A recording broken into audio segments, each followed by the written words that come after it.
nagpipigay.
Ano ang nagtutulak sa amin na gawin ang mga bagay na nagbibigay inspirasyon upang maging maliwanag ang pananaw at makamit ang higit pa. Kami ang Agricultural Training Institute Regional Training Center 5, ang ahensya para sa pagsasanay at siya ring extension arm ng Department of Agriculture sa Rehiyon 5. Pangunahing tungkulin namin ang maghatid ng mga pagsasanay upang palawakin ang produksyon sa agrikultura at pangingisda. Ang aming tanggapan ay matatagpuan sa bayan ng Pili sa probinsya ng Camarines Sur. Ang aming mga training facilities ang nagsisilbing daan tungo sa pinaigting na produksyon, pagproseso at pangangalakal sa larangan ng agrikultura at pangingisda. Saklaw ng aming operasyon ang mga lalawigan ng Bicol Region. Ito ang Albay, Camarines Norte, Camarines Sur, Sorsogon at mga isla ng Catanduanes at Masbate.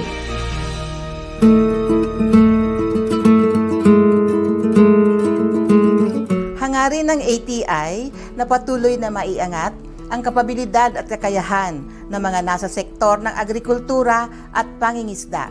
Sa paraang ito, sama-sama nating maaabot ang seguridad sa abot-kayang pagkain para sa sambayanan. Upang matupad ito, nakikipagtulungan ang ATI sa iba't ibang ahensya at individual. Sila ang mga kalahok sa National at Regional Agriculture and Fisheries Extension Systems. Layunin naming makapagbigay ng mataas na antas ng kaalaman tungkol sa pagsasaka sa pamamagitan ng mga teknikal na pagsasanay para sa agricultural extension workers ng pamahalaang lokal, maging sa city, municipal at provincial agriculturists at veterinarians. Isinusulong namin ang Bicol Agriculture and Fisheries Network. Nakikipag-ugnayan din kami sa mga rural-based organizations, mga pamantasan at iba pang ahensya, pribado man o pampublikong sektor.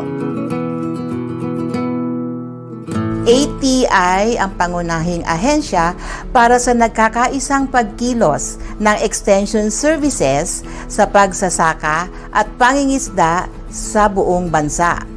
Ayon sa Agriculture and Fisheries Modernization Act or AFMA, ang major extension services ay training, technology demonstration, farm and business advisory services, at information, education, and communication services. Dito, nakaangkla ang 5 thematic areas ng DA-ATI Extension LEADS or LEADS.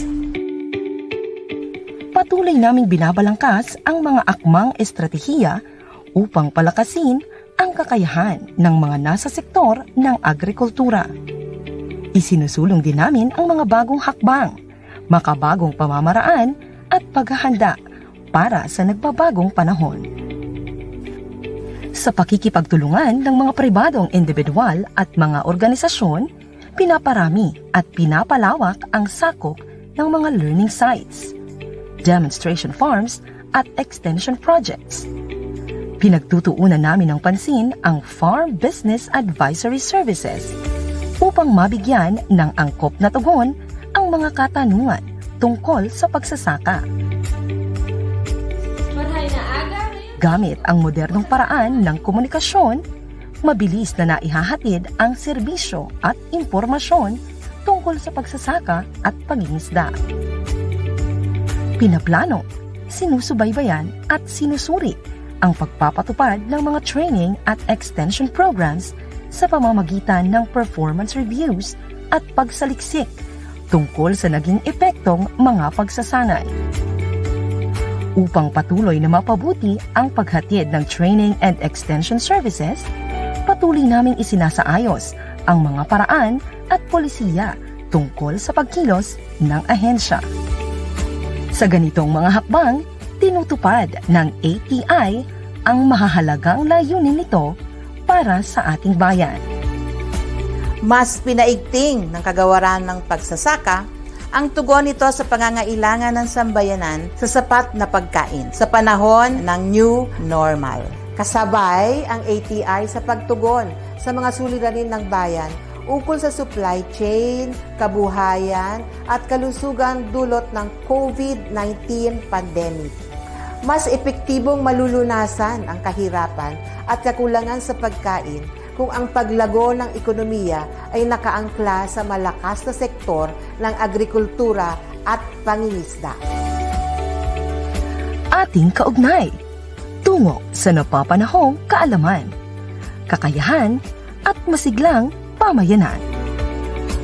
Kami ang Agricultural Training Institute sa Rehiyon 5.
Ano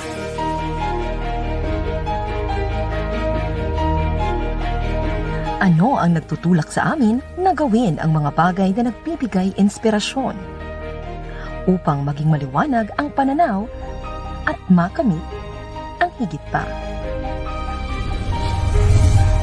Kami ang Agricultural Training Institute Regional Training Center 5, ang ahensya para sa pagsasanay at siya ring extension arm ng Department of Agriculture sa Rehiyon 5. Pangunahing tungkulin namin ang maghatid ng mga pagsasanay upang palawakin ang produksyon sa agrikultura at pangingisda.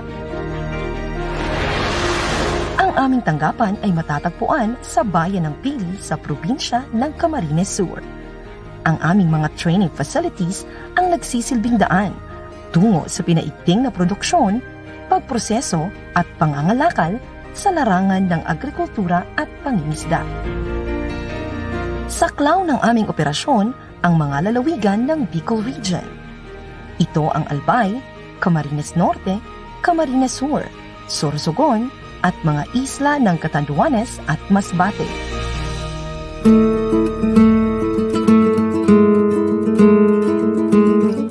Hangarin ng ATI na patuloy na maiangat ang kapabilidad at kakayahan ng mga nasa sektor ng agrikultura at pangingisda.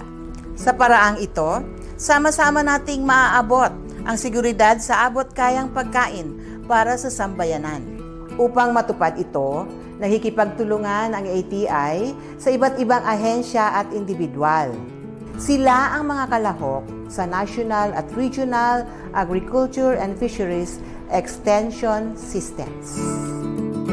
Layunin naming makapagbigay ng mataas na antas ng kaalaman tungkol sa pagsasaka sa pamamagitan ng mga teknikal na pagsasanay para sa agricultural extension workers ng pamahalaang lokal, maging sa city, municipal at provincial agriculturists at veterinarians.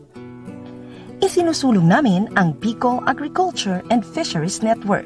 Nakikipag-ugnayan din kami sa mga rural-based organizations, mga pamantasan at iba pang ahensya, pribado man o pampublikong sektor.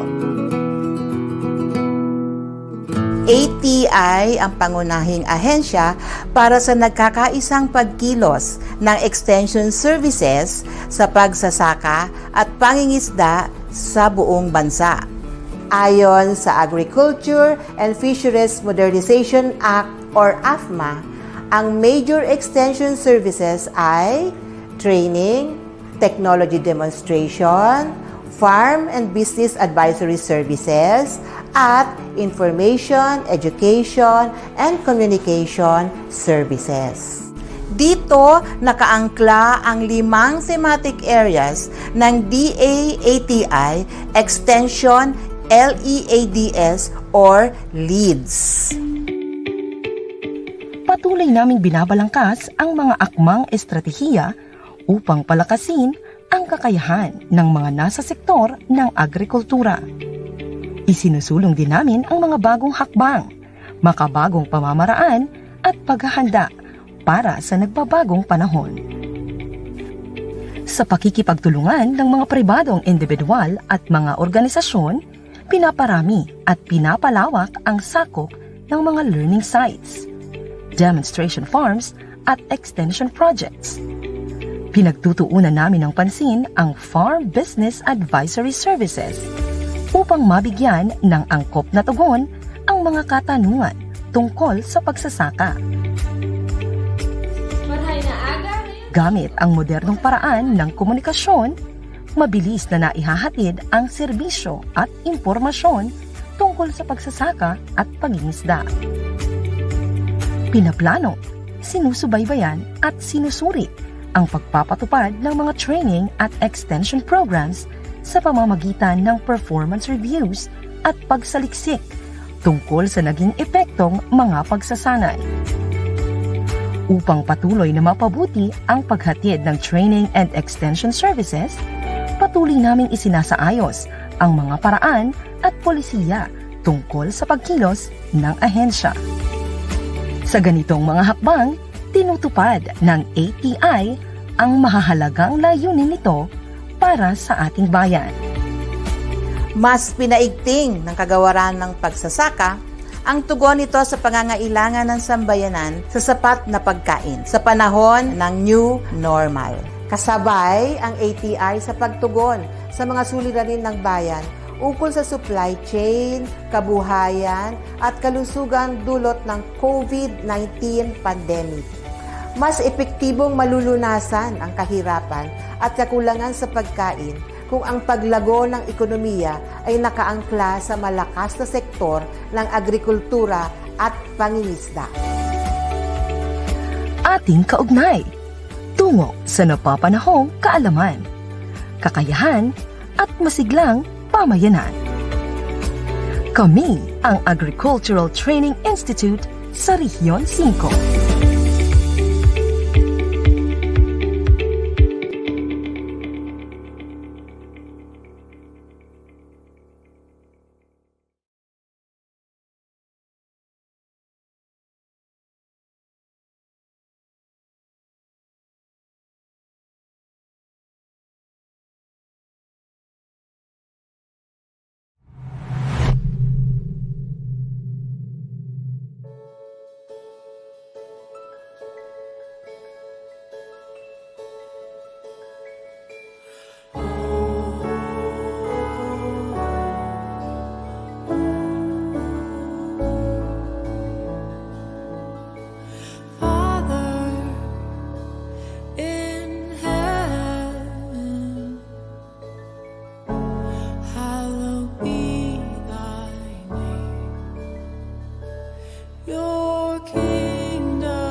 Forgive us our debts as we forgive all who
Mga kababayan, ang pambansang awit ng Pilipinas.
ang tunay na paglilingkod sa bansa.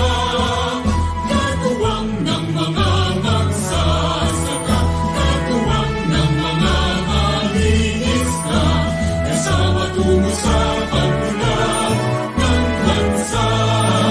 Sa gusto at makabagong teknolohiya, iba yung kakayahan at lakas sa pagsasaka, sapat na suporta sa agrikultura at patnubay ng dakilang Manila.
In Barangay Rizal, an urban community in Sorsogon City, a women's association is making a niche in urban agriculture in collaboration with the Department of Agriculture Bicol and the City Agriculture Office. Kami ang Rizal Rural Improvement Club ng Sorsogon City!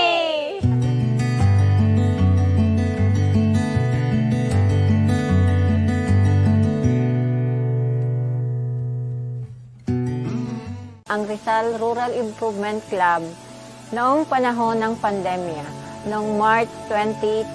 Nagkukwentuhan lang kami noon dahil ang mga kagrupo ko ay kasama sa lending, nangungutang dahil sa hirap ng buhay.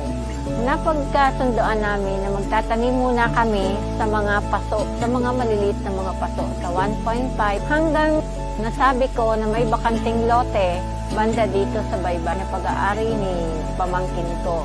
Nakiusap ako na kung pwede magamit namin ang lupa dahil nakatiwangwang lamang. With a mutual goal and combined efforts to sustain their family's needs, the Rizal Rural Improvement Club transformed the 1.5 hectare unused space into a community garden.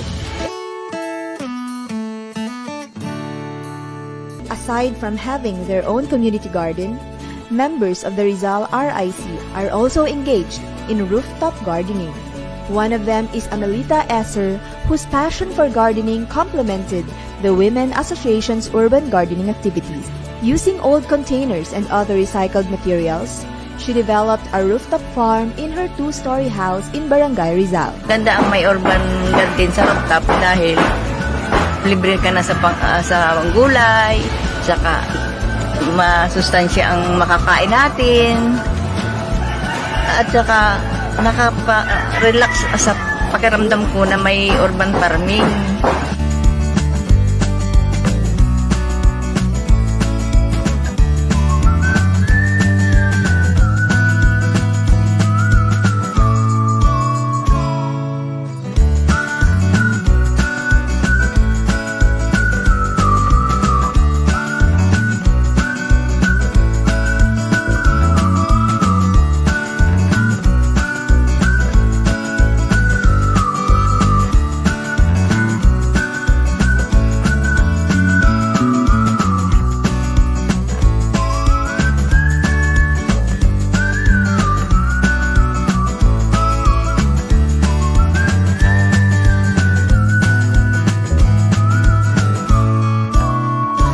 For urban women like the Rizal RIC, community gardening also serves as an alternative source of livelihood.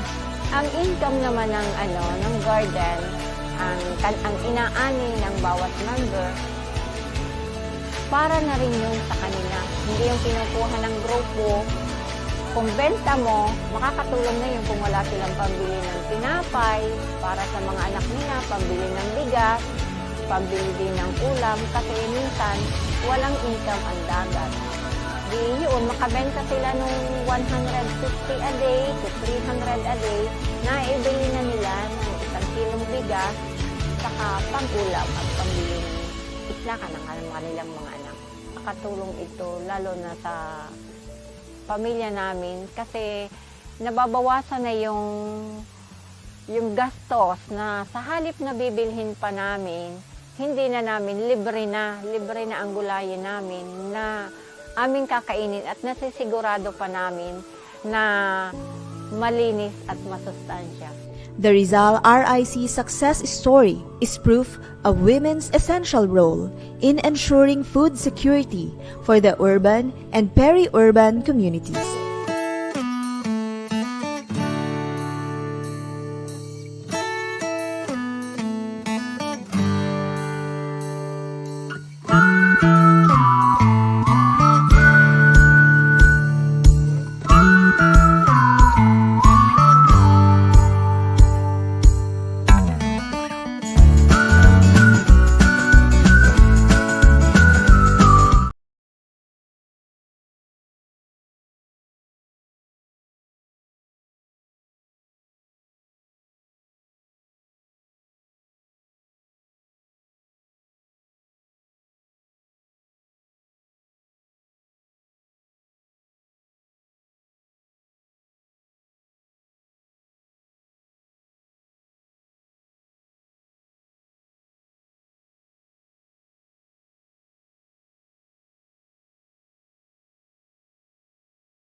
So you can take your lunch po and snack habang hindi mo talaga yung snack. Para mamaya po, diretso na po tayo sa ating discussion. Ano po?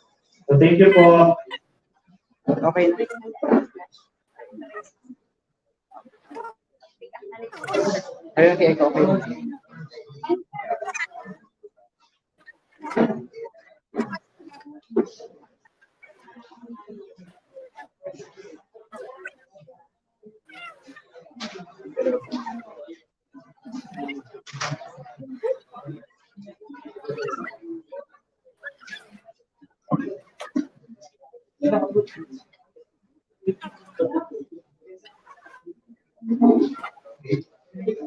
Magandang hapon po sa ating lahat. Welcome po sa ating Skill Up on Urban Agriculture Program. Ako po si Daniel Laico, ang inyong coach ngayong hapon.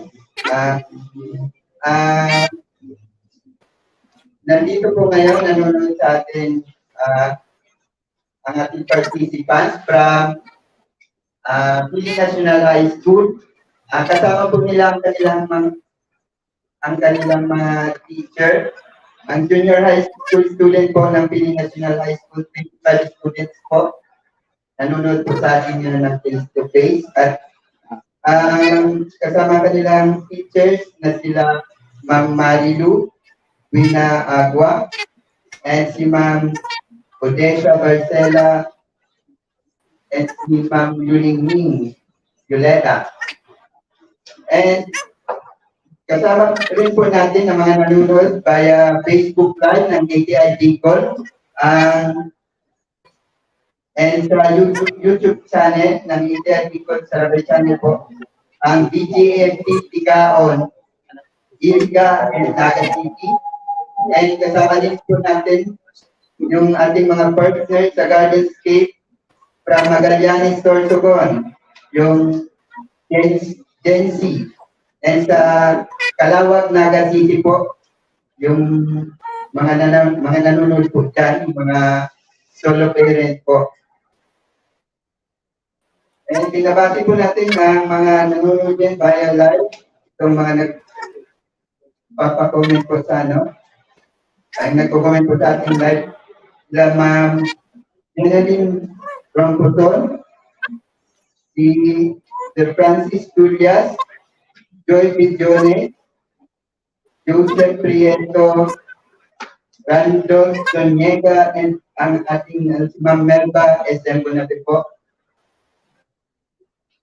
Ngayon po, tumago po tayo sa overview ng ating activity ngayong hapon na ibibigay po sa atin ng project officer po ng activity ito, ang point person ng National Urban and Peri-Urban Agriculture, ang DMO 2 po ng ATI-RTC 5, Justin Rose Tubi.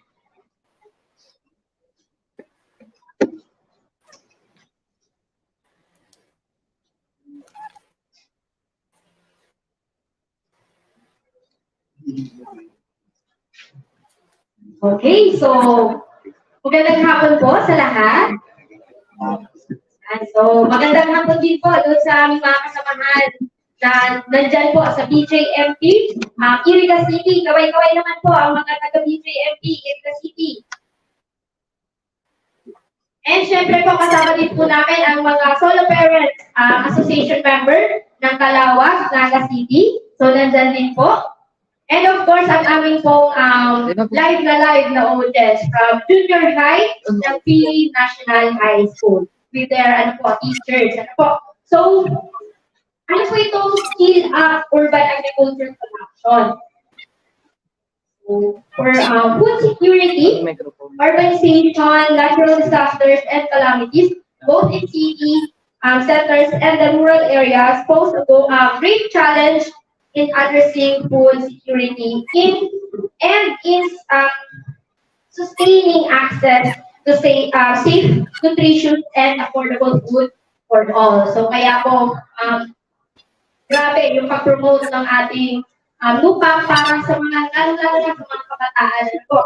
sila talaga yung ini-empower namin para at least makatulong na sa pag-produce ng safe na pagkain, syempre with the help of yung mga technologies under organic agriculture. So dahil tayo yung kakain, so mas priority natin na yung technology na gagamitin natin dito is kahit urban, sa urban, so ano din pa din, saka pa din ng organic agriculture. So it has been challenging for us to produce safe food, lalo-lalo na ng pandemic. And lalo-lalo na ngayon na medyo ano na natin yung climate change.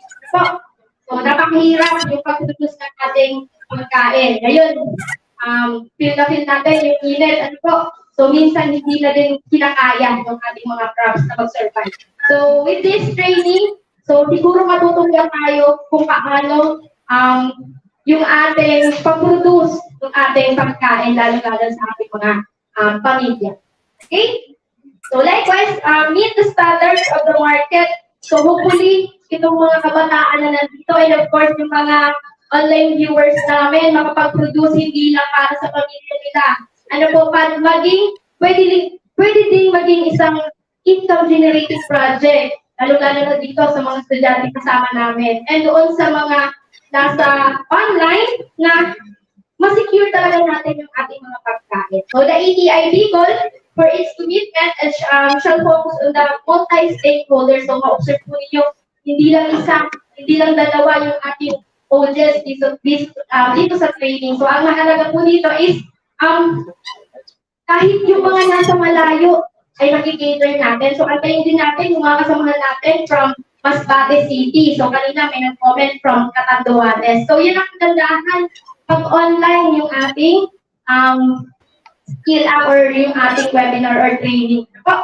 So yun, so para ma-intensify po natin yung promotion ng urban agriculture, so yung ATI Bicol po ay may mga iba't ibang skill up training. So nag-start na tayo ngayon. So ito po yung first na skill up para under National Urban and Peri-Urban Program. Program. Ano po? So next week, meron din pong naka-line up. Hopefully yung mga kasama po namin dyan na nag-online. Abangan ninyo po next week. Sa April 25 po yung aming sunod na skill up. So mushroom production naman po yun. Sa April 27 naman po, aquaculture. So magbibigay po yung BIFAR ng mga fingerlings para po doon sa ating face-to-face face-to-face audience. Ano po, yung mga student namin, bibigyan sila ng fingerlings ng BIFAR. And then of course, meron tayong skill up on hydroponics production. So napakarami yung pwede natin gawin kahit nasa urban areas na tayo. Ano po? So palakpakan natin ang gobyerno for that. Yan. So, yung objective po ng ating training or yung ating webinar is after po nitong ating skill up on urban agriculture, sana po na-enhance na yung ating mga knowledge regarding po sa urban agriculture production. So, kahit nasa maliit na space, kahit limited yung ating resources, ay makapag-produce sana tayo ng ating mga makakain man lang sa bahay. Ano po?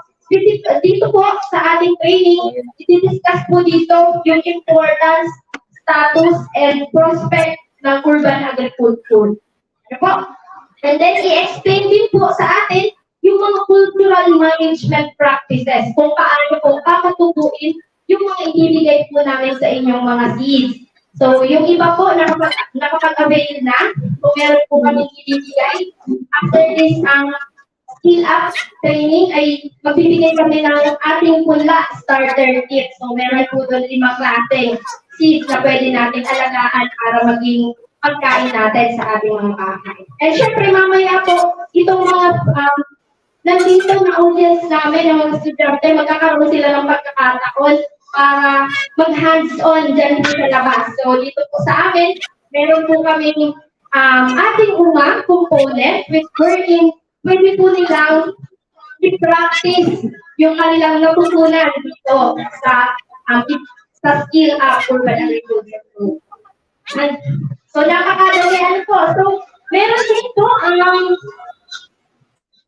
yung mga matututunan ngayon, makikita po ninyo sa palibot ng aming center yung iba't ibang component ng ating. So yung unang component is yung ating umaantig. So dun po tayo mag-hands-on. So ito po ay una pa lang na component. Abangan natin yung mga susunod na component para din po sa specific na skill up po namin. Ano po? So, para po sa mga online viewers namin, so marami po kayo naabangan sa amin next week under National Urban and Peri-Urban Agriculture Program. So, ngayon po, yung mga participant po namin, yung mga official participant po namin na kasama po namin ngayon is meron kaming 25 na students from junior high school from the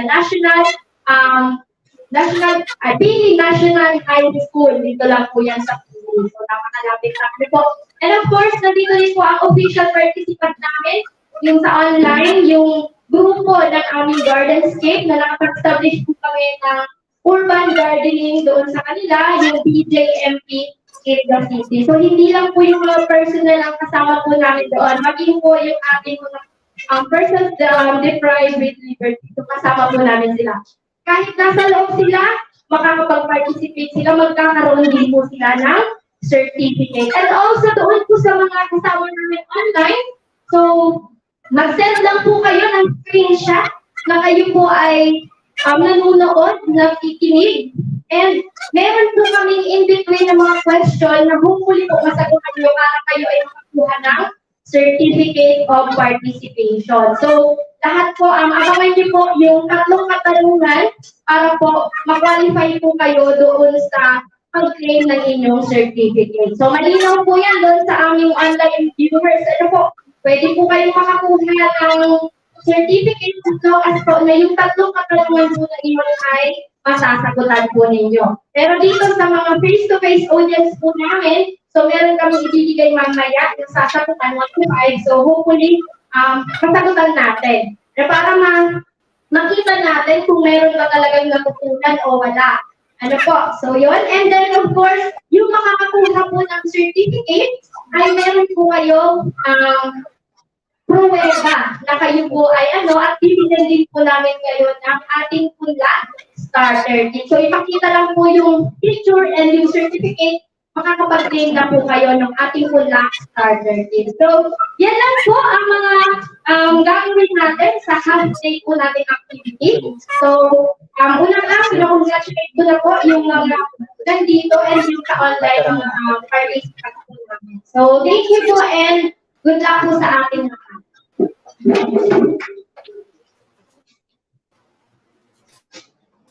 Thank you po, Ma'am Jessie. Ang sunod naman po ay atin pong pakinggan ang message from our Center Director po ng PGIRTC 5, Ma'am Elsa A. Parot.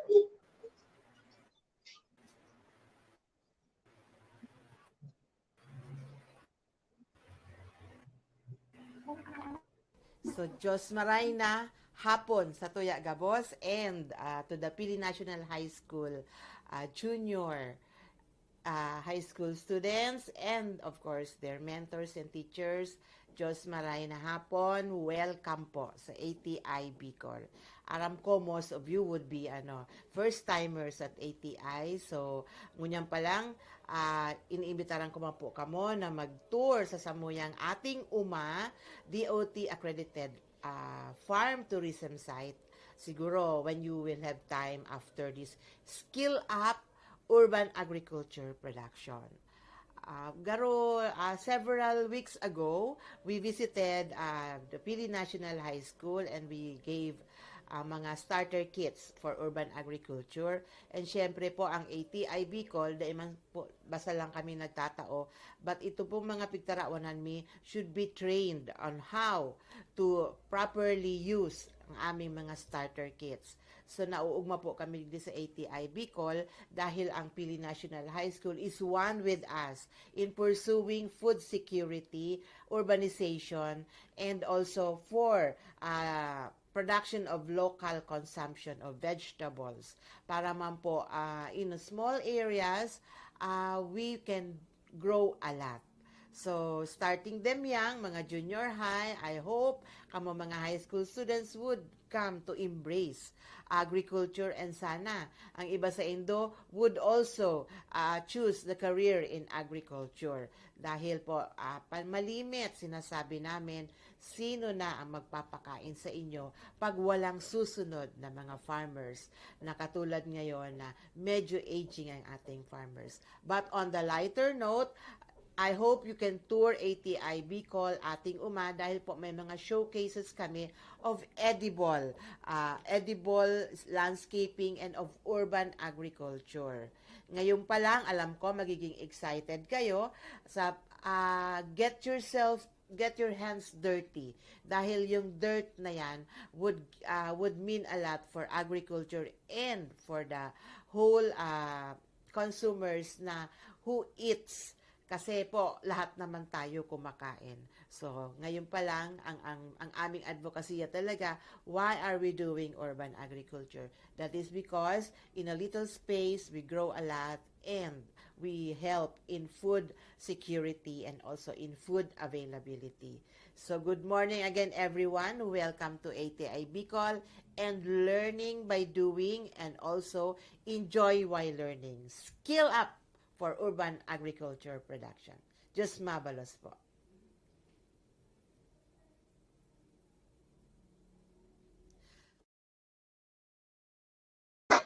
Thank you so much sa message ko ng ating Center Director, Ma'am Elsa Ibar.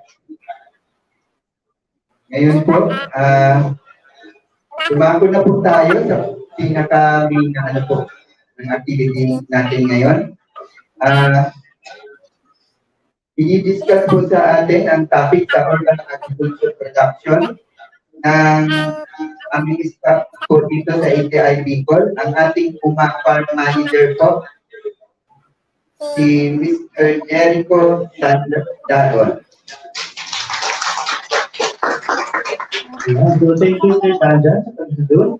Magandang hapon, Nicolanda. Magandang hapon sa ating live audience ngayon from Vision High School. At magandang hapon din sa ating mga online viewers from different places in the Bicol region or in the Philippines. So, ang discuss natin ngayong afternoon is about urban gardening, a way of growing crops in the city. So, before tayo mag-proceed sa ating discussion, mag-overview na tayo sa ating discussion. So, ano ba yung naging flow ng ating discussion for this afternoon? So, ang unang naging natin flow is, of course, introduction ng urban gardening. So, it's introduction, i-discuss ko inyo or ipapatala ko sa inyo kung ano ba yung urban gardening, kung ano ba ito,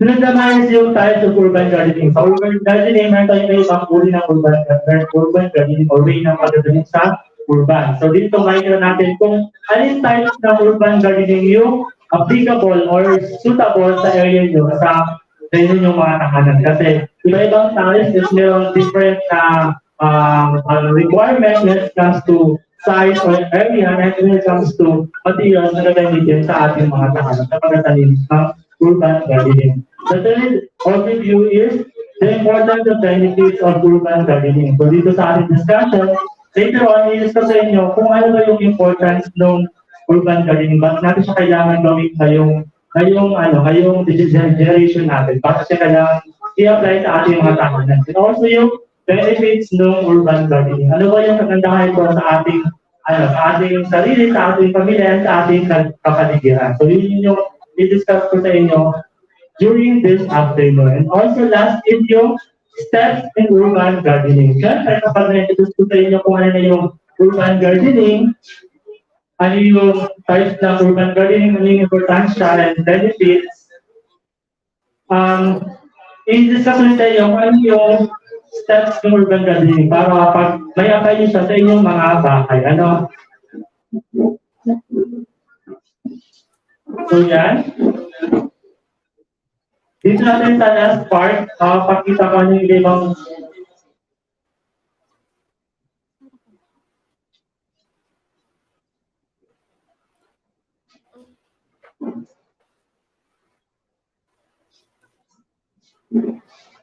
So urban gardening meron tayong pinapalo ng mga steps para maging successful yung ating pag-grow ng ating mga mga halaman sa ating kanyang tahanan. So start na tayo sa ating discussion. So muna, ano ba yung urban gardening? Ito yung introduction to urban gardening. Ano ba yung urban gardening? Ito ang urban gardening ay pamamaraan ng pagtatanim at pagpapatubo ng mga nakakaing halaman sa mga urbanisadong lugar na mayroong limitadong espasyo at lupa ang pagtataniman. So ito ang urban gardening is applicable sa ating mga nasa city or sa mga medyo crowded na lugar, medyo crowded na barangay, na munisipyo. Dito natin maipapasok yung urban gardening. Kasi yung urban gardening is para maximize natin yung area doon sa ating tahanan. So ating paligid, sa ating paligid. So urban gardening, hindi kailangan na meron tayong 1 hectare ng lupa o malawak na lupain. Kahit lang yung 500 square meter o 100 square meter na lupa natin sa ating bakuran, pwede natin siyang magamit na ma-maximize with using this urban gardening. So, ito yung solusyon doon sa mga problema natin na paano tayo magagaling kung wala tayong malawak na lupa. So, ang urban gardening is hindi required na malawak na lupain or na area para makapag-use tayo ng ating mga gulay sa ating mga tahanan. So, yun yung urban gardening.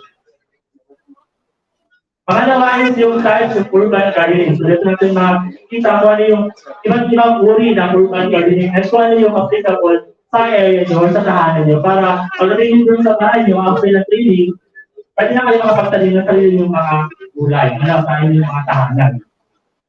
So, unang uri ng urban gardening is container gardening. So, sa ating mga online viewers, pwede mo kayong mag-take note para at least mamaya ka pa ng question kami, is meron kayong mga comments sa ating comments, pwede kayong manalo ng ating mga starting kits and mga tools sa ating discussion this afternoon. Ating naman mga live audience sa ATI, pwede kayo mag-take note para mamaya meron kayong reviewers sa ating discussion. So, first type ng urban gardening is container gardening. Ano ba yung container gardening? It is common for people with small yards. Balconies. Container gardening makes use of variety of containers like yung mga balde, langgana, mga mineral bottle or mineral bottle, and then yung shoes na hindi na ginagamit o mga butas na, mga balding butas na, for growing all manner of plants for food or beauty. So hindi lang siya for food ang pinaka-main sa pamamagitan ng urban gardening sa ating mga tahanan. So, pwede siya for aesthetic purposes. Kaya kapag tayo nasa sa ating mga tahanan, doon natin din mai-enhance yung ating creativity. Hindi na tayo agad makatalim ng yung ano.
Minsan ang complete. Lawi. Ikaw, inila projector. Yun na lang. Ikaw nakaka-control. Sinatap mo na lang i-connect sa projector. Asset ako. Sige, dyan na lang.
Microphone.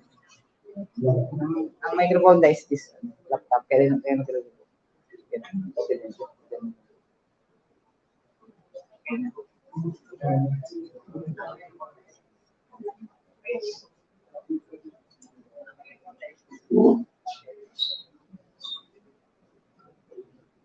Okay, so good afternoon ulit. Di ko na dyan sa ating mga online viewers and sa ating mga live audience. So nagkaroon na po tayo ng konting technical errors sa sound. Kaya ngayon, we're back na po sa ating live sa ating Facebook page, APID ko rin sa ating YouTube channel, APID ko sa live chat. So sana is clear na yung ating sound para mas maintindihan natin yung ating discussion about urban gardening for this afternoon. So para po mas maintindihan natin, mag-start na po from the start para mabuo yung discussion, para mas maintindihan natin yung discussion ng mabuti. So, urban gardening, a way of growing crops in the city. So, before tayo mag-proceed sa ating discussion, let's have the overview first. So, ano ba yung mga mangyayari or making flow ng ating discussion for this afternoon? So, una, i-introduce ko sa inyo yung urban gardening. Ano ba yung urban gardening? Ano ba yung steps dito sa urban gardening? Bakit ito ginagawa at bakit natin siya kailangan gawin sa ating mga tahanan or sa ating mga community? So, second is types of urban gardening. I-discuss ko din sa inyo isa-isa kung ano yung iba't ibang uri na urban gardening para malaman nyo kung ano yung bakit sa inyong mga tahanan na types ng urban gardening. Kasi iba-ibang types ng urban gardening, iba-iba din po yung kailangan ng mga materials at kailangan na required na area or ng mga materials na gagamitin. And then the third one is the importance and benefits of urban gardening. So dito sa discussion natin, i-discuss ko sa inyo kung ano ba yung importansya ng urban gardening. Bakit namin siya tinuturo sa inyo ngayon? Bakit namin siya gusto sa inyong hands-on sa inyo ngayong hapon and apply nyo sa inyong mga tahanan. And also yung benefits ng urban gardening. Ano ba yung benefits ito sa ating mga tahanan, sa ating sarili, and sa ating environment. So ito yung sa part na to, i-discuss yung importance and benefits ng urban gardening. And also last one is, of course, kapag na-introduce ko sa inyo kung ano yung urban gardening, and nalaman niyo kung ano yung ibang uri ng urban gardening, and alam niyo yung importansya nito, and then yung benefits, sa huling discussion natin na part is, i-discuss ko sa inyo yung step-by-step process kapag gawa ng urban gardening sa inyong mga tahanan para din may apply nyo agad yung mga matutunan nyo dito sa ating discussion ngayong hapon. Ano po? So proceed na tayo sa ating discussion. So una is, what is urban gardening? Ano ba yung urban gardening na to? Kasi baka inapay na siya din sa atin sa mga bahay natin pero hindi na natin aware, hindi na tayo aware. Ito pala yung tawag doon sa ganong klaseng practice or sa ginagawa natin. Ito pala yung natawag na urban gardening. So, ang urban gardening ay ang pamamaraan ng pagtatanim at pagpapatubo ng mga nakakain halaman sa mga urbanizadong lugar na mayroong limitadong espasyo at lupang mapagtataniman. So, ito ay commonly ginagawa sa mga nasa city or sa mga crowded na lugar na kailangan na konti na yung espasyo na pagtataniman. Kasi sa ating urban gardening, gusto natin na i-maximize yung area. Gamitin lahat ng pwedeng gamitin sa area para tayo makapag-produce ng sarili nating pagkain. And hindi tayo bumili pa sa market o sa ibang mga tindahan. Dapat tayo na mismo yung nag-grow ng ating mga sariling pagkain sa ating mga bahay. So, ito na yung sagot o solusyon doon sa mga tahanan o sa mga tao na gusto magtanim pero wala masyadong malaking area. Kasi sa ating pagtatanim sa agriculture, hindi naman kailangan ng 1 hectare na lupa para makapag-produce ka ng mga sarili natin na pagkain. Lalo na kung ang i-produce natin is pansarili lang naman ng mga pagkain. So sa urban gardening, ito na yung solusyon doon sa mga wala masyadong space sa kanilang mga tahanan. So ano ba yung iba't ibang uri ng urban gardening? So tutukan po ang ating discussion kami sa ating mga live audience, so kaya mag-hands-on tayo and pwede kayo makapag-asa inyo about dito sa mga ating discussion. And yung mga sagot is mananalo ng mga tools and starter kits. And sa ating namang mga live, at sa mga online viewers, just stay tuned lang po sa ating discussion kasi from time to time is mag-question kami about sa ating discussion. And yung sagot is pwede niyo siyang i-comment sa ating Facebook page na ABI Bicol. And yung mga makasagot ng tama is manalo ng farm inputs and mga tools and strategies. Ano? So, unang types ng urban gardening is container gardening. So, ano ba yung container gardening? Common for people with small yards, balconies, container gardening makes use of variety of containers tulad ng mga balde na sirana, planggana na butas na, mga boots or butas, and mga shoes na sirana. So, pwede siyang gamitin sa ating container gardening for growing all manner of plants for food and beauty. So, dalawa siya for food and beauty kasi yung agriculture, it is an art and science. So, pwede natin siyang lagyan ng konting touch yung ating pagtatanim sa ating mga tahanan. Kailangan din natin magkaroon ng konting art or artistic side sa ating pagtatanim. Hindi lang siya basta tayo magtatanim sa ating mga tahanan. Ano? So, ito yung example ng mga container gardening. So, yan, we have mint sa ating umaantig component ng ating Uma Farm sa ABI Bicol, sa ating center-based design for agriculture. Meron kaming farm and isa sa aming technology is yung urban gardening. So, yan nakatalim sa kalahating bottle ng mineral water yung ating mint. Ano? Also, yan, from the internet, meron tayo mga 1.5 bottle ng soft drinks. Pwede siyang gamitin ng taliman ng mga leafy vegetables tulad ng pechay, kangkong, lettuce, na pwede natin siyang i-harvest within a month, within 21 days, pwede na siya agad ma-harvest and pwede na siyang ulamin ulutuin sa ating bahay or ibenta sa ating mga kapitbahay. Ano? So, yan. Yung mga, kung may stock drinks, i-pour na natin siya dun sa ating bahay and pwede natin siyang mapagtaniman para ng mga gulay sa ating mga tahanan. Ano? So yan, meron din tayong mga gulong na hindi na gamit sa stock yan, pwede din siyang pagtaniman.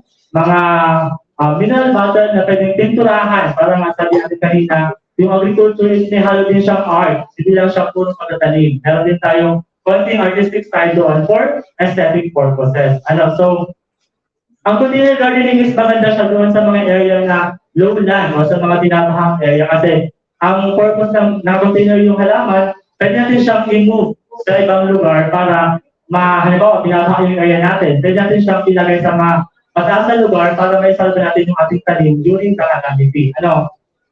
Kaya yung magandahan ng container gardening, pwede siyang galawin, pwede natin siyang ma-save during calamity.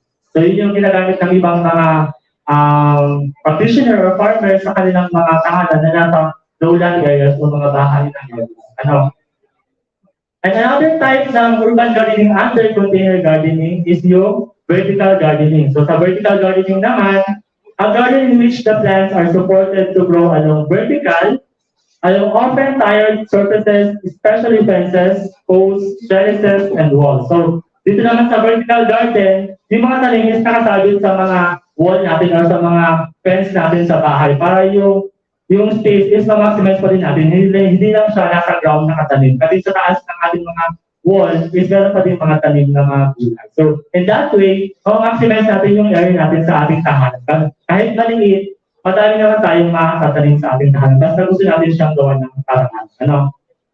Ito yung mga example ng vertical garden. Ito is sa ating umaarga component naman sa ating umafarm dito sa ABI Bicol. So yan, naglakay lang kami ng sabitan and then ng mga plastic bottle na soft drinks, pinapin namin siya and nilagyan namin siya ng soil media and tinaniman ng lettuce and pechay. Also another from the internet, yung mga soft drinks din. Dinala lang siya sa wall para din mas maximize natin yung area doon sa kanilang tahanan. Yan, yung PVC hinati para mataniman siya ng mga leafy vegetables like lettuce and pechay.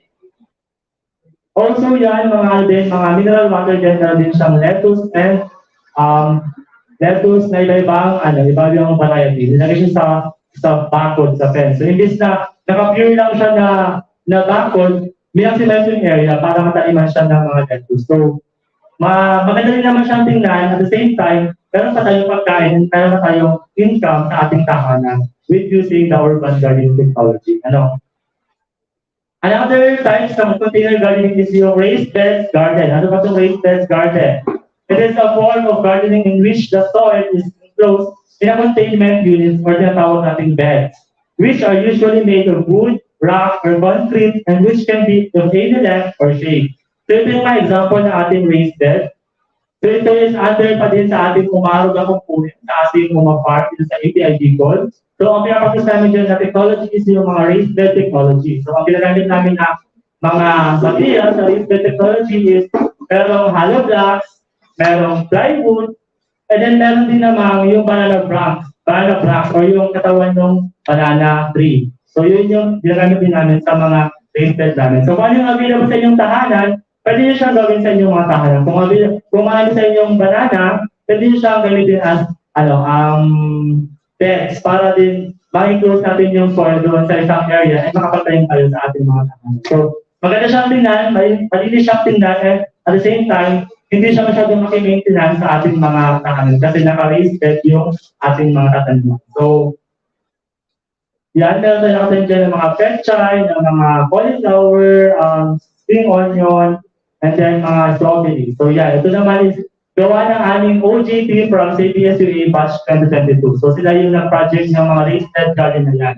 And also, yung last na picture naman is gawa naman ng aming mga OJT from Defense and Scratch from Masbate. So, recently lang sila nag-graduate as OJT sa API. So, ito yung mga project nila sa API na iniwan nila din sa ating farm. Yan. So, kung napapansin nyo, yung raised bed, hindi lang siya naka-box or hindi lang siya naka-bilog. Kahit anong shape ang gusto nyo gawin, pwede siyang gawin basta naka-raised bed siya. And nasa inyo siya kung paano nyo siya didesign ng maganda.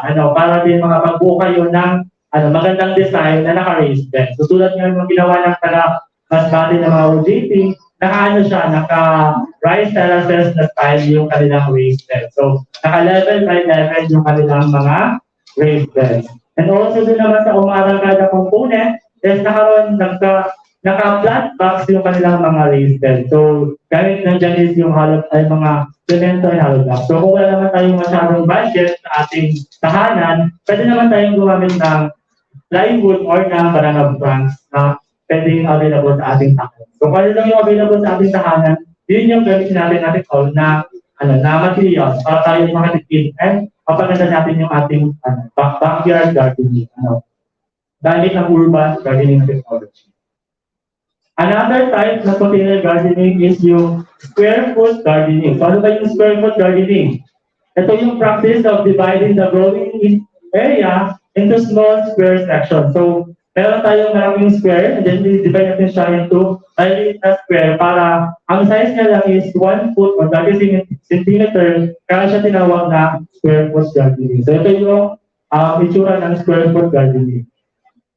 So yan, under pa din yan sa component ng ating farm. So sinusokis dyan yung square foot technology. Isang lang siya, rectangle na plant box, pero nakatalim na iba-ibang uri ng halaman. Meron tayo dyan radish, meron tayong pechay, meron tayong kamatis, sili, spring onion, kangkong. So kahit maliit yung space, basta natin siya ng tama, gamit ang square foot garden, pwede natin tayo makapagtanim ng iba't ibang uri ng gulay. So, pag-harvest natin sa ating mga tahanan, iba-iba yung pwede natin maluto ng gulay. Hindi lang siya puro leafy vegetables, hindi lang siya puro pechay or puro kamatis. So, pwede siyang i-practice sa ating mga tahanan yung square foot gardening para din hindi tayo magsawa agad sa ating mga tanim. Yan another example from the internet. So, naka-box lang siya ng 1 foot ang style and 30 cm ang size.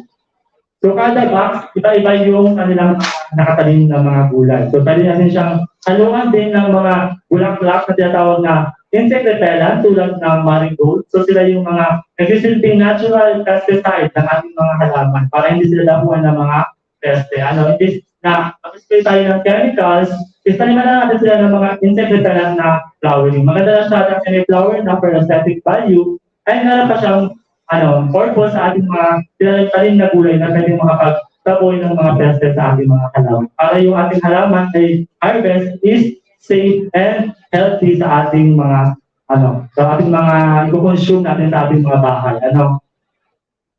Yan, so tinatawag din sa square foot gardening din, meron din tinatawag na companion planting. Kasi yung mga halaman, meron din silang mga kapwa nilang halaman na ayaw nilang makatabi o ayaw nilang makasama sa kanilang mga space. yun yung tinatawag na companion planting. Meron silang mga prepared na kasama lang na gulay. Like, for example, sa carrots, ang mas gusto nilang nakapati or kasama sa box sa taniman is yung mga beans, lettuce, onions, and tomatoes. And ayaw din naman na makatati is yung dill, parsley. So yun yung mga parang allergic sila doon sa mga ibang halaman. Kaya yung mga halaman din, is meron din sila pinipili yung mga gulay na gusto nila makatati. Para din sa tao, may pinipili tayong gusto natin makatati lang. Parang may mga ayaw din tayong makatati na ibang classmate or mga kasamahan. So, yung companion planting is tinatawag din siyang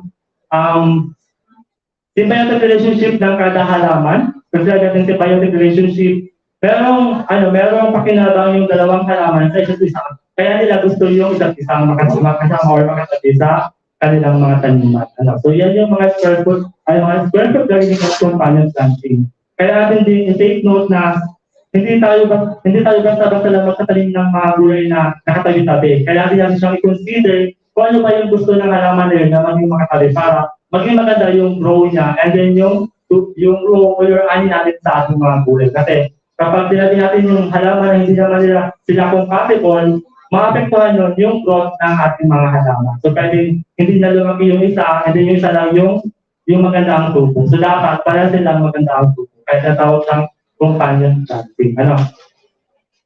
Another type, pang-apat na tong types ng container gardening is rooftop gardening or green roof. So naman is designing the growing medium for the purpose of cultivating plants are also a form of urban gardening and can be used to grow for food, trees, and many other types of plants. So dito naman sa types ng urban gardening, dito naman is naka-display sa mga rooftop ng ating bahay. So kung meron tayo mga rooftop, and sayang naman yung area, kung hindi din siya yung maximize, pwede natin siya taniman ng mga gulay. Gamit din yung mga container na available sa ating mga dahan. Kung wala naman tayong mga available sa ating backyard, sa baba, sa ground, yung rooftop na natin yung ating taniman. So sana all may rooftop, yung mga possible na solution para tayo ay makapagtanim sa ating tahanan. Kung gusto naman natin gawin yun, makakagawa tayo ng paraan.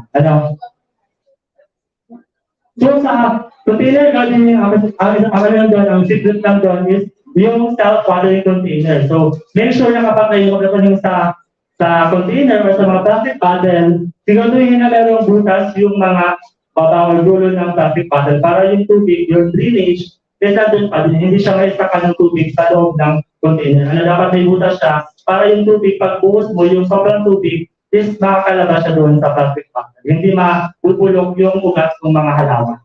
So ito yung way or steps sa paggawa ng self-watering na container. So una, yung 1.5 na bottle ng soft drinks, bubutasan yung taas, di ba mga 3 or 6 na butas, and then hatiin siya gamit ang cutter or gunting. And then yung pinaka-dulo yung soft drinks na bottle is ibabenta lang natin siya. Ilalagay lang sa ganito lang yung gagawin. And then yung dulo ng soft drinks, isalagyan siya ng tela para yung tela, yun yung mag-absorb ng tubig sa baba and yung tubig na na-absorb niya, pupunta na patungan sa taas sa lupa, kung saan nandun yung mga ugat ng halaman. So yun yung concept ng self-watering na container. So hindi mo siya kailangan diligan araw-araw kasi meron siyang tubig na nasa ilalim na nag-supply sa kanyang talim dito sa taas. So yun yung kagandahan ng self-watering. Hindi siya masyadong maki-maintenance and hindi siya masyadong alagain kumpara sa ibang nasa ground na talim na kailangan umaga hapon siyang diligan kasi lalo na ngayon, sobrang init na ngayon, kailangan masyadong maraming dilig sa halaman. So yan, so sa ating mga online viewers, magbigay nga ng isang example ng container gardening or ng types ng urban gardening. So please comment down below na lang kung ano yung sagot nyo doon sa types ng urban gardening para makapagbuha ng certificate dito sa discussion natin and makapagbigay kayo sa inyo ng starter kit and ng sifting tray and hand shovel. So yung may tamang sagot is i-verify na namin sa aming mga ibang staff na naka-monitor sa live natin sa Facebook page and sa YouTube channel. So yung mga live audience din natin mamaya is magkaroon din tayo ng discussion and ng question and answer portion about sa ating mga discuss. So Tapos na tayo doon sa ibang uri ng urban gardening. Alam natin yung mga style, mga types, at mga kailangan din ng mga materials.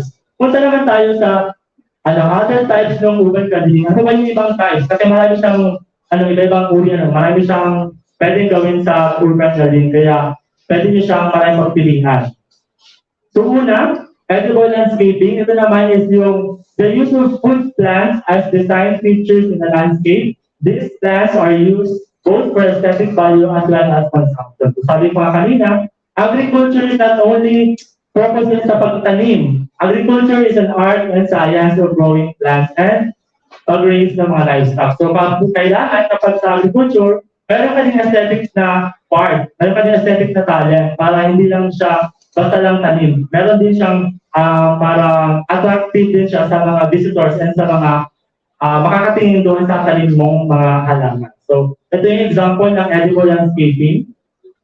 So, yan, lahat ng nakatalim dyan sa area niya is edible. So, yung unserviceable na sakyan is ginawa namin siyang pang-accent sa landscape. And then, ang baba niyan, naman namin siya ng mga lettuce and then ng spring onion. So, in that way, para siyang naka-ornamental din yung mga lettuce kasi yung kulay ng daon niya is matinta din. And gano'n siya tingnan sa umaga. And then dito naman is sa loob ng greenhouse ng ating mga farm. So, meron tayong cauliflower, radish, and then cucumber. So, dito naman sa greenhouse, pinapractice naman namin yung relay cropping or yung kasunod-sunod na pagtanim. Halimbawa, kung mapapansin nyo, yung cauliflower na nasa unang lane is for harvest na siya, pwede na siyang i-harvest. And then the second day is meron tayong radish na pa lang siya, nasa vegetative stage pa lang siya or nag-roots pa lang siya. And then doon naman sa last day natin is meron tayong mga cucumber na nasa building stage pa lang. So in that way, hindi tayo mauubusan ng harvest sa ating farm kasi continuous yung ating production. Continuous yung ating production sa ating farm. Meron, pag-harvest natin ng cauliflower, yung radish is pwede rin siyang i-harvest ulit. And then yung pipino is namumunga na yan pag-harvest natin ng radish. So, yung production natin is tuloy-tuloy. Yun yung tinatawag na relay cropping sa ating mga taliman. Pwede yun din siyang gawin sa inyong mga tahanan gamit ang urban gardening. I-grupo-grupo nyo yung mga naka-container sa inyong mga taniman sa inyong mga tahanan.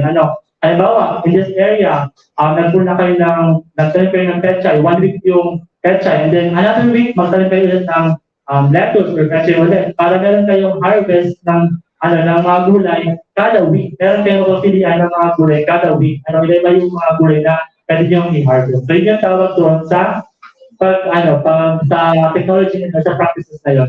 Relay cropping ang tawag sa ganun na practices.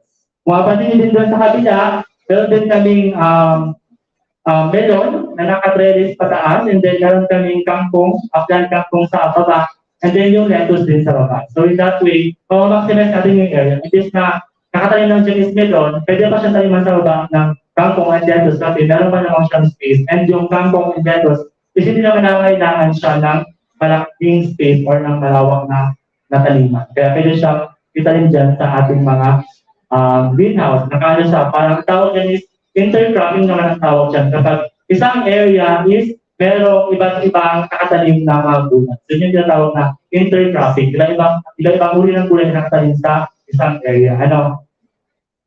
Another type ng urban gardening is yung community gardening. Kung wala naman tayong space talaga sa ating mga bahay, ito naman yung applicable sa ating mga barangay, sa ating mga organization. Kung meron tayong organization, pwede siyang gawin natin sa ating mga barangay. So, para meron tayong natawag na gulayan sa para ng program, yung gano'n. So, yun ay example ng community garden. Kasi involved yung isang community, isang barangay, isang organization sa isang garden. Para may isa silang area na minimitin yung sinataniman. So, doon sila magtanim ng mga gulay and ng mga kailangan pa nilang iba sa kanilang tahanan. So, in that way, tulong-tulong sila magtanim and makalaga ng mga gulay. Hindi ka lang mag-isa na mag-aalaga ganun. Tulong-tulong kayo sa inyong community. And may enhance pa yun yung relationship mo with your neighbors and with your friends sa community natin. So, yun yung tawag na community garden. Ito naman yung example niya. So, ito, from sa BGMP area, ito yung community garden nila doon. Nag-harvest sila ng pechay and then lettuce. So, tulong-tulong sila dyan mag-maintain and pag-harvest. yung mga na-harvest na gulay, is yun din yung pinapakain din. Pinakain nila din nila sa kanilang mga, sineserve sa kanilang food. So in that way, makakatipid na sila sa pagbili ng mga gulay sa market. Kasi sila na mismo yung nagpuproduce ng sarili nilang pagkain. Yan, another picture naman is, din siya, sa barangay din siya na community garden. So, kaya ako naman kung ganyan yung harvest ko. Talagang ganyan naman yung ipin ko kinanay. Grabe yung ipin nanay sa pag-harvest pa lang. So, parang siya, madaming na-harvest kaya grabe yung ipin niya. Grabe yung saya ng nakukuha niya kapag nagtatanim or nag-harvest na ng mga goods. Another naman na types ng urban gardening is yung guerrilla gardening. Ito naman is commonly ginagawa sa mga bakanteng lugar sa highway or sa mga plant stocks na nasa gilid ng highway. Ito yung natawag na guerrilla gardening. It is a form of urban gardening wherein adding plants to public spaces that don't technically belong to the gardener, such as vacant land, median beside the highway or in a little strips of dirt. So, imbes na punta ko lang yung tumubo doon sa mga bakanting lugar na yun sa gilid ng highway o sa gilid ng daan, pwede natin siyang taniman ng mga kulay para din hindi masayang yung area. Kaya lang natin siguro makipag-coordinate sa ating mga barangay officials para magpaalam tayo bago tayo magtanim doon sa mga bigkasalan para hindi tayo mapagalitan or mamali sa pag-consume ng area na yun sa ating highway. So yan. So yan, sa gilid na siya ng highway na taniman na ng mga gulay para yung mga dumadaan is pwede na makapag-harvest ng mga gulay na susunod na gulay. Another type is hydroponics. So kapamilya kayo sa hydroponics, ito yung pag-grow ng halaman na walang gamit ng lupa. So ito yung soilless na type ng pag-grow ng gulay. So meron tayong separate na discussion about sa hydroponics on April 28. So dapat naka-follow din kayo sa ating ETI People FB page para din updated kayo doon sa mga susunod natin na mga webinar na katulad nito para mas maintindihan ninyo kung ano ba yung hydroponics technology. So sa mga interesado, abangan na lang po sa April 28 yung ating webinar para mas maintindihan nyo siya and maayakan nyo siya sa inyong mga tahanan. Ito yung example ng mga hydroponics na nakatanim. So mostly is mga leafy vegetables ang tinatanim sa hydroponics. Depende siya sa container na gagamitin natin. So pwede siya sa styro box and pwede naman siya sa mga PVC pipes kung meron tayo mas malaking budget sa mga tahanan. Another technology na or types ng urban gardening is yung aquaponics. Ito naman is yung combination ng pag-grow ng isda and then ng mga gulay. So, sa hydroponics, gumagamit tayo ng tinatawag natin na nutrient solution para maging patabaan ng halaman, para masutayan natin yung kailangan ng halaman. Dito naman sa aquaponics, yung dumi ng isda, yun na yung ginagamit na patabang ng halaman para siya ay tumubo ng maganda. So, in that way, filter ng isda yung maduming tubig na galing sa fish tank and then yun na yung magiging nutrients sa ating mga halaman and pagbalik ng tubig is siya ulit, malinis na siya ulit para lang siyang rotation ng tubig. So from fish tank na merong mga dumi ng isda na naging nutrients sa ating mga halaman and then pabalik siya ulit sa fish tank yung tubig na kalinis na. So lang siya, rotation lang siya ng tubig sa loob. So ito naman is picture ng ating umaantig component, yung aquaponics component ng ating farm dito sa ETI Bicol. So yan is si Ma'am Shah and si ang ating dorm ladies. So sila yung head or team leader sa component na yan na nag-showcase ng aquaponics technology. So yan yung mga harvest nila na petchay and then mga lettuce. So tapos na tayo doon sa sa ibang uri o types ng urban gardening. Ano naman ba yung importance or benefits ng urban gardening? Bakit natin siya kailangan matutunan and ma-apply sa ating mga tahanan? Ano ba itong pakinabang doon sa ating mga sarili sa ating tahanan? So, umpisa natin sa health and wellness. So, alam naman natin, tayo ngayon is medyo tayo mga health conscious na gusto natin yung mga organically grown vegetables. So, kapag tayo ay nagtanim ng sarili natin gulay sa ating mga tahanan, nakakasigurado tayo na yung mga sarili natin is walang spray na chemical. Kaya siya tinatawag na safe siya and pwede siyang i-consume natin kasi tayo mismo yung nag-grow ng mga halaman na yun. Alam natin na wala tayong inispito ng chemical and safe yun na kainin natin. Hindi siya delikado sa ating health. And also yung wellness kasi yung gardening is nakapag-exercise tayo. Every morning, kaya tayo magdilig ng mga halaman, magtanim ng mga gulay sa ating bakuran. So in that way, nakapag-exercise tayo, imbis na gigising tayo ng 10 a.m., gigising tayo ng mga 6 or 7 a.m. kasi kailangan natin diligan yung mga halaman. So na-exercise tayo by doing business culture management practices sa ating mga garden. Yun yung tinatawag na health and wellness, kung bakit siya importante. Also, family bonding din siya and early engagement of children in agriculture. So meron tayong mga bata, mga kapatid natin na pwede natin siyang turuan sa pagtatanim ng kulay para mas magkaroon siya ng idea kung ano ba yung agriculture at malaman niya kung ano yung importance ng agriculture. So in that way, bata pa lang siya, lalagay natin sa kanila, sa isip nila na importante yung agriculture. Ito yung ating backbone ng ating country. Ito yung magpapakain sa atin in the future sa ating mga apo-apo or mga anak. Another importance or benefits ng urban gardening is food security. Siyempre, kapag tayo ay may sarili tayong tanim sa ating mga bakuran, hindi tayo mauubusan ng mga pagkain, hindi tayo magkakaroon ng food scarcity or magkakaroon ng kakulangan sa mga gulay kasi hindi na tayo may ipagkompetensya sa pagpili sa market ng mga gulay na ang iba is medyo mahal, ang iba is chemically treated na ng mga fungicide or mga insecticide. So sa ating urban gardening natin, pagtanim natin sa ating bahay, yung ating food is secure na siya sa ating mga tahanan. So yan is harvest ng ating umang farm sa ating ADIB call. So kahapon kami nagdang ng market day dito sa ating office. So yung mga harvest ng farm is binibenta namin sa mga ADI staff para din hindi na sila kailangan pa pumunta sa market and mabili ng mga food. So dito na lang sa office namin is pwede na sila mag-grocery ng mga gulay na gusto nila kainin, pag-uwi nila sa kanilang bahay. Also, meron kami dyan mga mais, purple corn, sweet corn, sili, kamatis, upo, talong, kalabasa. So, assorted vegetables yung pinugrow namin sa aming farm dito sa ADIB po.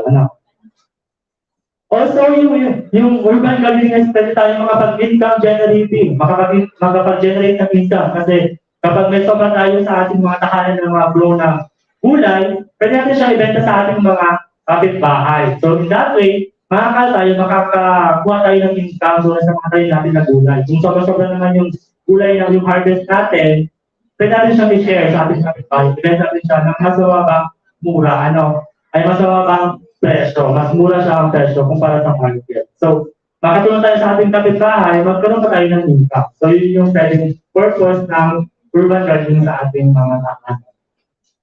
Another importance also is environmental awareness. So, kapag tayo mismo nagtatanim ng sarili nating tanim or ng sarili nating pagkain, mas nagiging aware tayo sa importance nito sa ating environment. Mas nagiging aware tayo na huwag gumamit ng mga chemicals and ng mga pesticides na nakasila o nakasama sa ating environment. Lalo na ngayon na grabe na sa atin ang global warming and ang climate change. So, kailangan natin magtanim ng sarili nating mga gulay sa ating tahanan para baliasin yung mga pollution na i-emit natin sa ating environment para tayo mismo is makatulong sa environment. Yung ating mga small things natin na ginagawa kapag pinagsama-sama yan is bakit-bakit sa ating environment. So, tayo mismo is magtulong-tulong sa pag-alaga sa ating kalikasan o sa ating environment. Okay, so shout out naman daw kay Isla Plus from Olongapo, Zambales. Ayan, so kala ko hanggang na lang tayo dito region, umabot na pa tayo hanggang Zambales. So also watching from Manuel's Garden, isa ating mga LSA farm. And also shout out din kay Ronaldin Pendras from Paracali, Norte. So also another is kay Renato Julio from San Narciso, Quezon. So grabe yan, lagi na pala ng ating mga live, mga online viewers. Another is from Rumi Mangampo, from Quinta Nature Rice Farm, LSA operator from Sorsogon. So yan, din pala natin yung mga co-operator natin sa ating mga LSA farm. Also is si Ms. Ginaline Estacio from Diana Farm and Resort from Shanghai. LSA din natin siya sa ating program, sa ating media call. Also last na nagpapa-shoutout is si Jason Baintihon, watching from Dae. Ayan. So sa ating mga gusto magpa-shoutout, mag-comment lang para ma-i-accommodate namin kayo. So salamat naman po at meron pa din tayong mga online viewers sa oras na to. Kahit medyo ma-unblock yung ating oras, meron pa din tayong mga nag-stay ng mga online viewers. So sana ako nag-stay hanggang dulo. So yan. So back to our topic. Another important and benefit of urban gardening is it helps minimize pollution. Kasi yung ating mga na-harvest na gulay sa ating tahanan, hindi na siya kailangan pang mag-transport papunta doon sa market. Kasi tayo na mismo yung mag-consume ng ating mga harvest. So in that way, hindi na nakakapag-emit ng pollution yung mga transport vehicles natin papunta sa market. So nakatulong tayo sa environment kasi nalilesen natin yung mga pollution na nai-emit sa ating environment. So ang concept ng urban gardening is parang garden to table or farm to table na concept. Kasi from our garden, dito na siya agad sa ating kitchen. Wala siyang pagdadaanan para dito ng process, urban transportation para makapunta sa ating consumer. Kasi tayo mismo consumer, nag-grow na ng sarili natin mga pagkain. So yun yung kagandahan, kaya siya nakapag-minimize ng pollution. Hindi na tayo kailangan pa mag-transport ng mga gulay. Another example or last importance or benefits of urban gardening is preparation for large-scale farming. So ang urban gardening is small-scale farming lang siya, pero kapag tayo naging successful doon sa urban gardening natin, and then nahihaya tayo na mas mag-invest into agriculture kasi na-realize natin na maganda pala yung kita dito sa agriculture, maganda pala yung pag-grow ng sarili mong pagkain ng gulay, maganda pala if itututukan mo siya ng mabuti kasi healthy na siya sa atin and at the same time, pwede na magkaroon ng income. So, makapagtulong sa environment. So, ito yung preparation for large-scale farming. Kung gusto mo mag-invest into large-scale na farming sa mga malaki ang lupain na, pwede ka na makapag-start kasi meron ka ng experience from your household, from your community. So, preparation na siya. Meron ka na experience para parang sabi nga dito sa ating training, skill up, level up. Kasi from small scale, mag-level up ka na into large scale na production. So, sa lupa, skill up. Yan. Also, so tapos tayo sa importance and benefits ng ating urban gardening. So, para sa ating mga online viewers, magbigay nga po ng dalawang example ay importance or benefits ng urban gardening. Ano ba yung mga importance and benefits na discuss ko kanina. So comment down below na lang ng mga sagot nyo para ma-verify ng aming staff kung sino yung may tamang sagot and makapabili kami ng starter kit and farm tools or input. So continue tayo sa ating discussion. Last na part ng ating discussion is yung steps in urban gardening. So makinig na tayo lahat kasi dito lang kayo mag-hands-on mamaya. So dapat alam niyo yung step-by-step process ng urban gardening para mamaya diretso tayo sa ating hands-on activity. So unang step sa ating urban gardening, assessment of the area.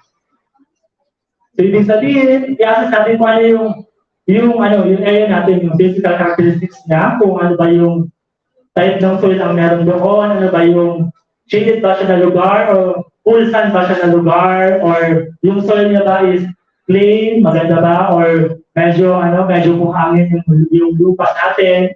So yun yung kailangan natin i-assess sa ating physical characteristics. Another na i-assess natin sa ating area sa pag-start ng urban gardening is yung ating total space. So sabi ko kanina, meron tayong iba't ibang types ng urban gardening, and each type requires different area and different materials na kailangan. So, dapat alam natin kung ano lang yung pwede sa atin. Halimbawa, kung wala naman tayong available na pagtataniman sa ground, pwede natin i-apply yung ating vertical gardening kung saan sa wall lang siya or sa bakod lang siya, pwede taniman ng mga nakahang na container. So, yun yung pwede natin gawin. Kaya natin siya i-assess yung space ng area natin kung applicable na siya or hindi doon sa mga halaman na gusto natin itahin. Another yung kailangan natin i-assess is yung available resources. So, pag sinabing available resources, yung mga materials na kailangan natin sa ating pag-urban gardening, paggawa ng urban gardening. Halimbawa, ang available natin is yung mga soft drinks ng mga plastic bottle na soft drinks na pinahilipin mong soft drinks. So doon na kayo mag-iikot, doon na kayo mag-start sa pag-isip kung ano yung pwede may tanim doon sa bottle ng soft drinks. Kung ano lang yung kasya doon yung tanim, doon na kayo mag-i-start. Ano kasi ang importante naman is nag-start tayo. Hindi naman siya agad pabonggahan or hindi naman siya agad pandamihan ng mga puting na gagawin. Kailangan na natin mag-start from the first step. So, ang first step is assessment of the area. So, kailangan natin ma-assess kung yung area ba natin is applicable doon sa mga halaman na gusto natin itanim kasi meron tayong tinatawag na mga sun-loving plants, meron tayong tinatawag na mga shade-loving plants, and meron tayong tinatawag na day-neutral plants. So, kung sabing sun-loving plants, ito yung mga halaman na mas gusto nilang nakababan or nakabilad 8 hours sa ating pakuran. Meron naman tayong tinatawag na shade-loving wherein mas gusto nila na nasa lilim sila ng part ng ating mga pakuran. So, yun natawag. So, yun yung kailangan natin isaalang-alang sa pag-assess ng area at sa pagpili ng mga pananim na patayin natin sa ating mga tahanan. So, yung physical characteristics, total space, and available resources sa ating tahanan. Kung natin ipilit yung mga hindi naman available, kung ano lang yung available doon, yun na yung start natin. Basta importante, mag-start tayo ng step 1. Kahit konti lang mag-start tayo.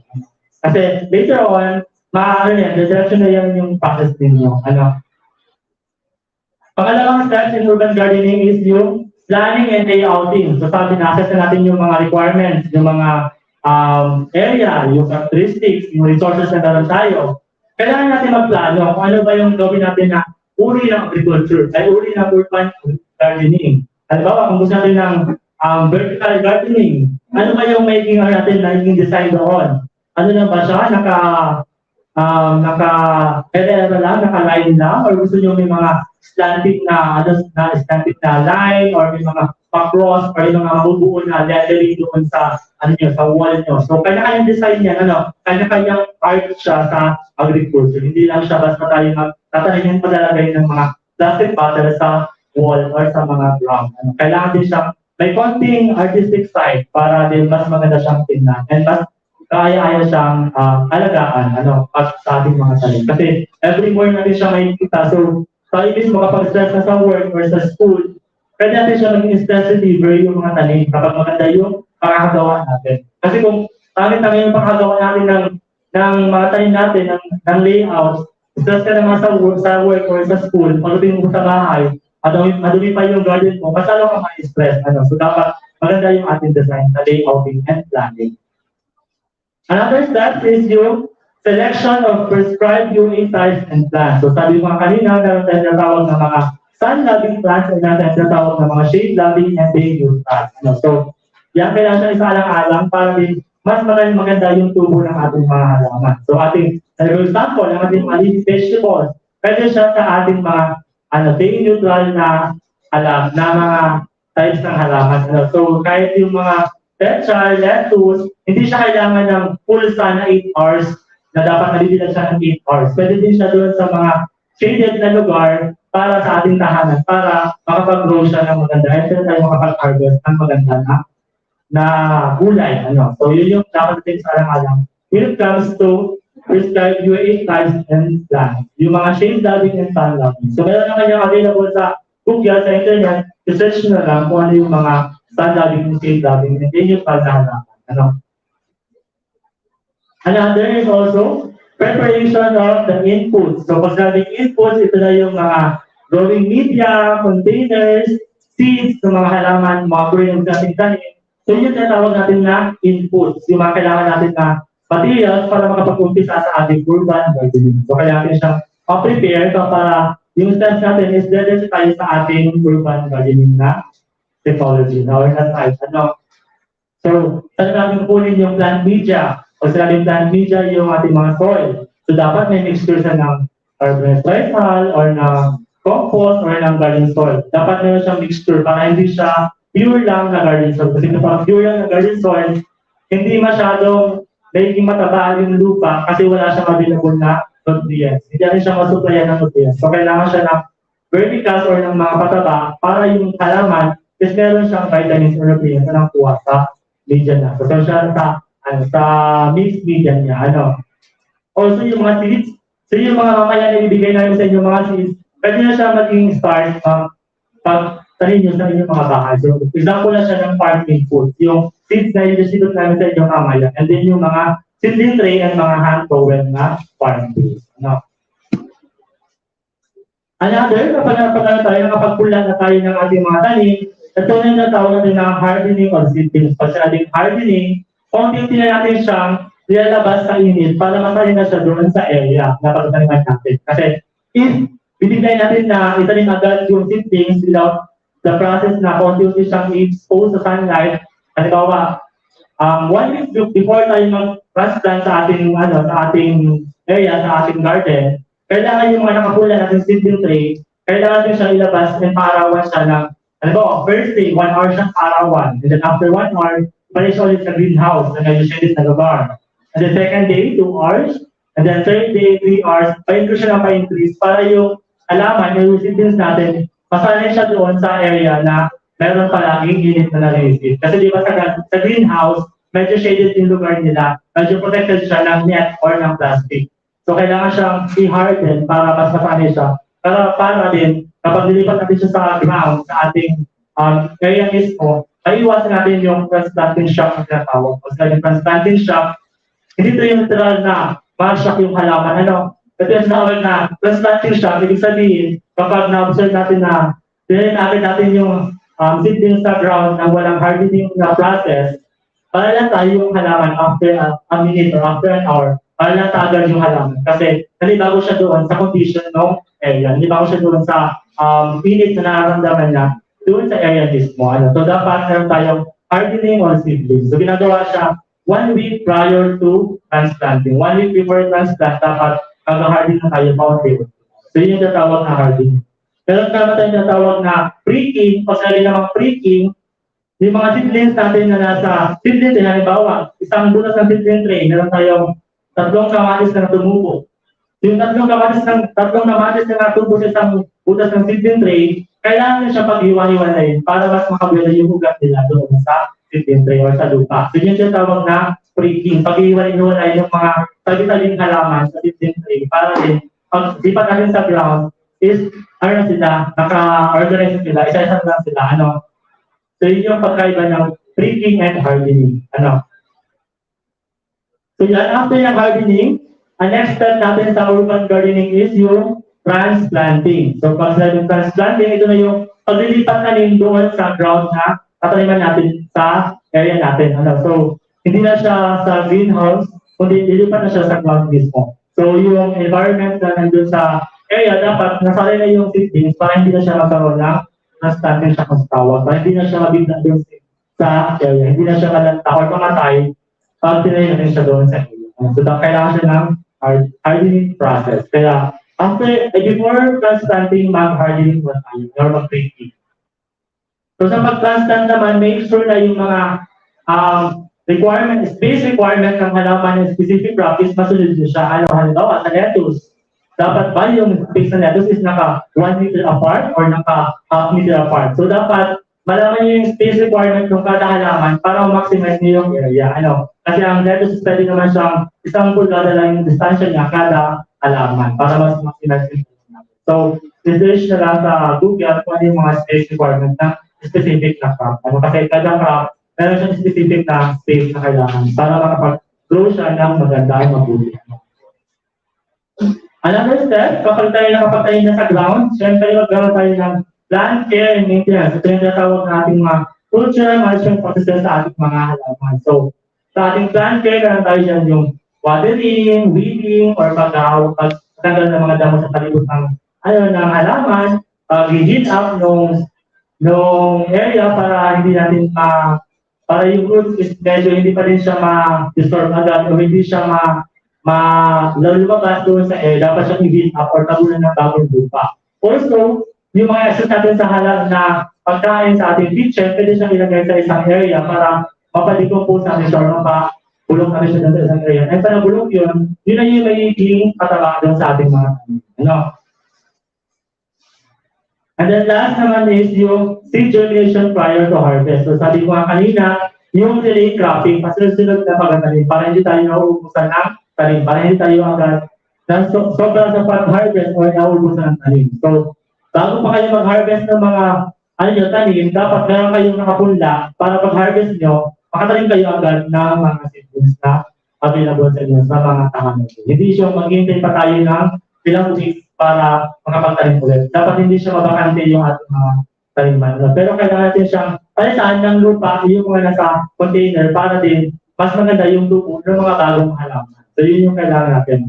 Pag transplant, make sure na palitan ng bagong media or lupa yung ating mga last container para mas maganda yung tubo. Kasi naubos na yung nutrients doon sa mga last na pinamamagpilan.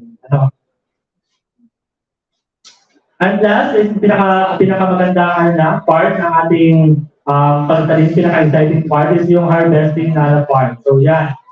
Ito yung, so mayroon tayong mga model, yung mga OGT from Sorsogon State, University. So sila yung mga nag-harvest ng lettuce sa ating Uma farm noong last week. So yan. So yun yung mga harvest ng farm dito sa Idel. Lettuce and iba pang mga.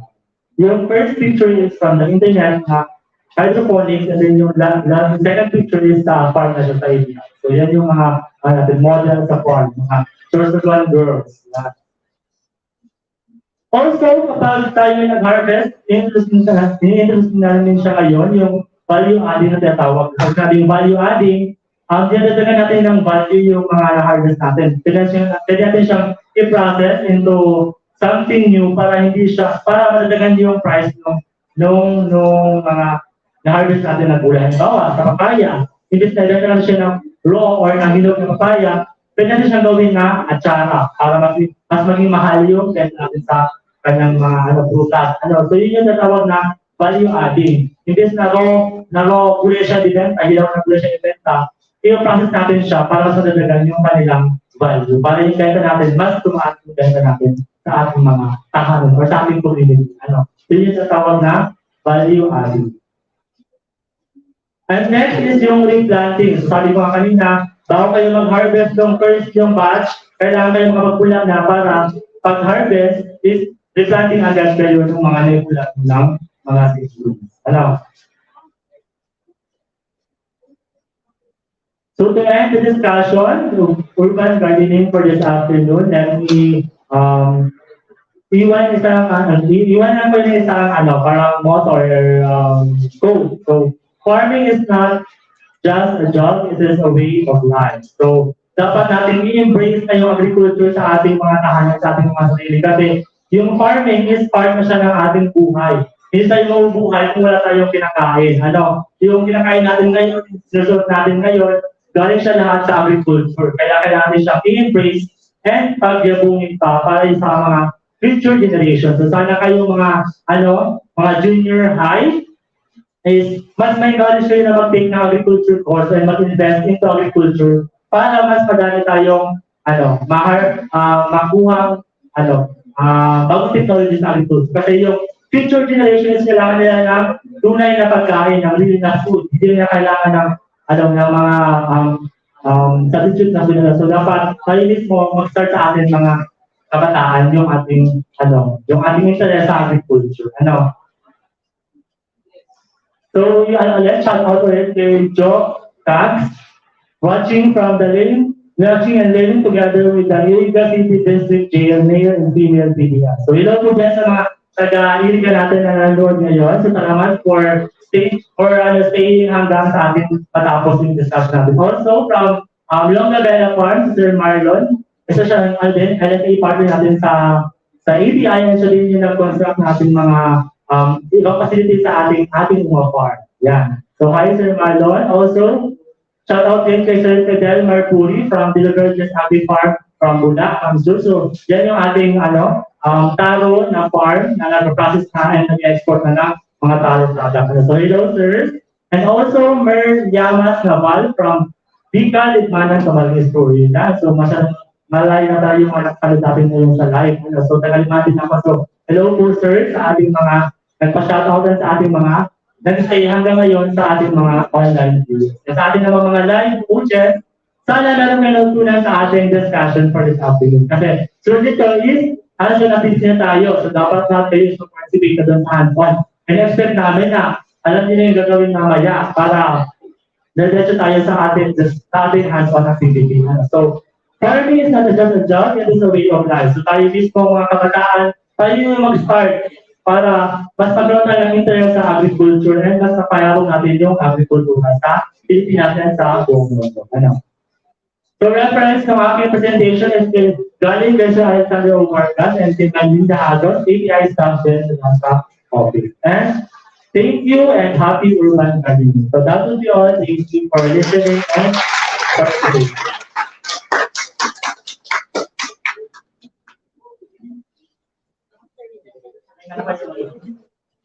Okay, thank you so much, Sir Raiko. Sa mga nanonood po sa atin sa live audience, pwede pa pong sumagot yung mga sa katanungan. Yung mga tubong makareceive ng certificate, pasagot na lang po ng mga katanungan nito. And thank you so much po sa pag-stay sa panonood by live. At dito na po nagtatapos yung yung activity ngayon by live sa ating Facebook Live and sa ating YouTube channel. Thank you so much po.